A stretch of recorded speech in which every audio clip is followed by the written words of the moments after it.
ఇంద్రమ్మ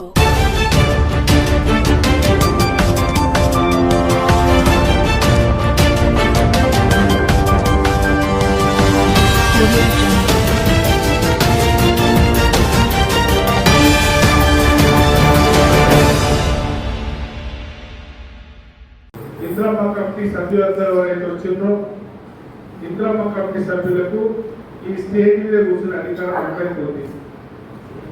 అందరూ కూడా ఓడిపోయిన కౌన్సిలర్లు, గెలిచిన కౌన్సిలర్లు, మిగతా ప్రజాప్రతినిధులు ఒక వార్డుకు 5 మంది చొప్పున ఇంద్రమ్మ కమిటీ ఇస్తారు.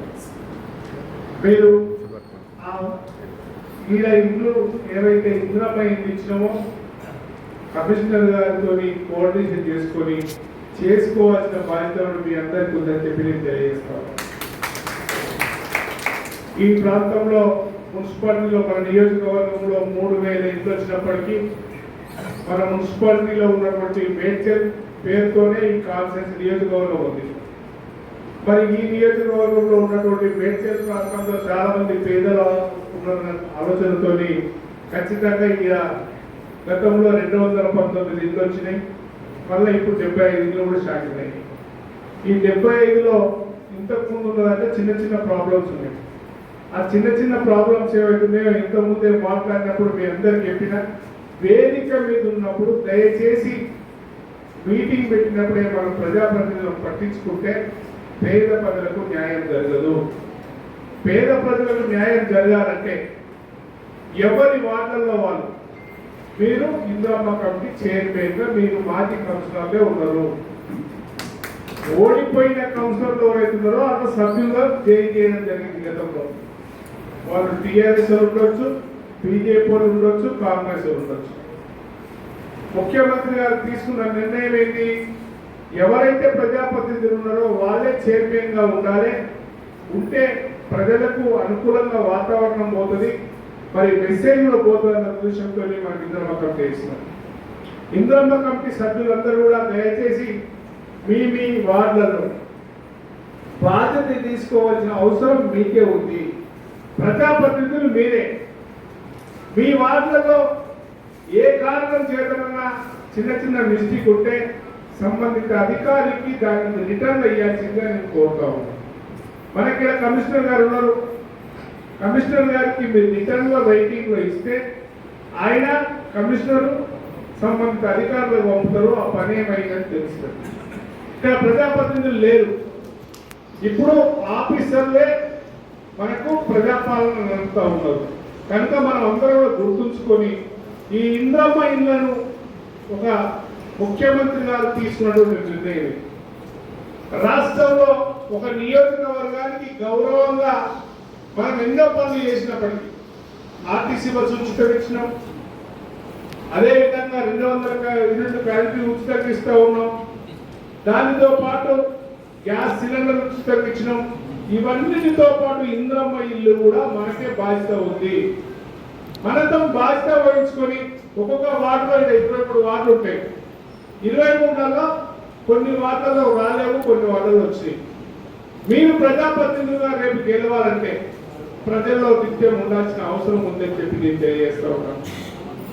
మనమంతా కూడా ఆలోచన చేసుకోండి. మీరు ఒకసారి ఇలాంటి అవకాశం ఎవరికి రాదు.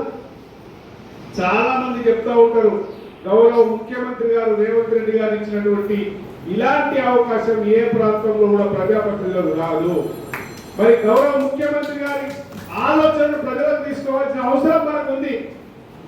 ఇన్ఛార్జి మంత్రి దగ్గర కొట్లాడి మీకు 3000 ఇళ్ళు కాదు, ఇంకా 3000 ఇళ్ళు కావాలని మనకు కొట్లాడాల్సిన బాధ్యత ఉంది. ఈ ప్రాంతంలో చాలా మంది పేదలు ఉన్నారని చెప్పి నేను తెలియజేస్తా ఉన్నాను. ఇంతమంది పేదలుంటే ప్రభుత్వం ద్వారా వచ్చే ఇళ్లను, ఇంద్రమ్మ ఇళ్లను మనం వాడుకోకపోవడం మనదే చాలా మనమే కరెక్ట్ లేక ఈ ఇష్యూను ముందుకు తీసుకెళ్ళాం. ఇప్పుడు ఇప్పటిదాకా కమిషనర్ గారు చెప్తా ఉన్నారు, బేస్మెంట్ కట్టంగానే పింతు భీములు పెట్టంగానే ₹1,00,000 మీ అకౌంట్లో పడతాయి. ఎవరికి ఇప్పుడు వచ్చిన 75 మంది మీకు చెప్తా ఉన్నాం తల్లి, మీరు ఎవరికి భయపడాల్సిన అవసరం లేదు. 400 నుంచి 600 స్క్వేర్ ఫీట్ అయ్యేటట్టు చూసుకోండి.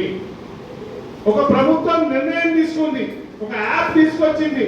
400 స్క్వేర్ ఫీట్ అంటే బ్రహ్మాండంగా మీకు ఇల్లు వస్తుంది. రేపు ఒకవేళ మన ఆర్థిక పరిస్థితులు మంచిగా ఉంటే, మన ప్లాట్ కనుక కొంచెం ఎక్కువ ఉంటే ఇంకా కూడా 2 రూములు ఎక్స్టెన్షన్ చేసుకునే అవకాశం కూడా ఎప్పుడు వస్తుంది? ఈ ఇల్లు కంప్లీట్ అయ్యాక మీరు చేసుకోవచ్చు, ఆర్థిక పరిస్థితి బాగుంటే. కనుక 400 స్క్వేర్ ఫీట్ల నుంచి 600 స్క్వేర్ ఫీట్ వచ్చినట్టు చూసి చేసుకోవాల్సిందిగా మీ 75 మంది కూడా నేను కోరుతా ఉన్నాను. ఇక్కడ ఎవరు మీకు మధ్యలో ఏ నాయకుడు వచ్చి సలహా ఇవ్వగలుగుతారు, కానీ డైరెక్ట్ కమిషనర్ గారు, హౌసింగ్ ఏఈ గారే మీకు పేమెంట్ ఇచ్చేటోళ్ళు. మీకు కనుక ఎవరికన్నా ఏ విషయంలో డౌట్ వస్తే ఇక్కడ కమిషనర్ గారు ఉంటారు, లేదంటే మీ వార్డుల్లో ఉన్నటువంటి వార్డుల్లో ఆ వార్డుకు సంబంధించిన ఇంద్రమ్మ కమిటీ సభ్యులు ఉంటారు, వాళ్ళ దగ్గరికి వెళ్ళండి. వాళ్ళు కనుక సమకూర్చకపోతే, మీ అవసరాలు తీర్చకపోతే కమిషనర్ గారి దగ్గరికి వెళ్ళండి. కమిషనర్ గారి దగ్గరికి వెళ్ళి మాజీ చైర్మన్ గారు ఉన్నారు, పార్టీ అధ్యక్షులు ఉన్నారు, అందరిని తీసుకెళ్లి రేపు రాబోయే రోజుల్లో ఈ ప్రాంతంలో ఉన్నటువంటి పేదలందరూ కూడా ఎవరికి కూడా ఇల్లు లేదనేది లేకుండా చేద్దామని చెప్పి నేను తెలియజేస్తాను.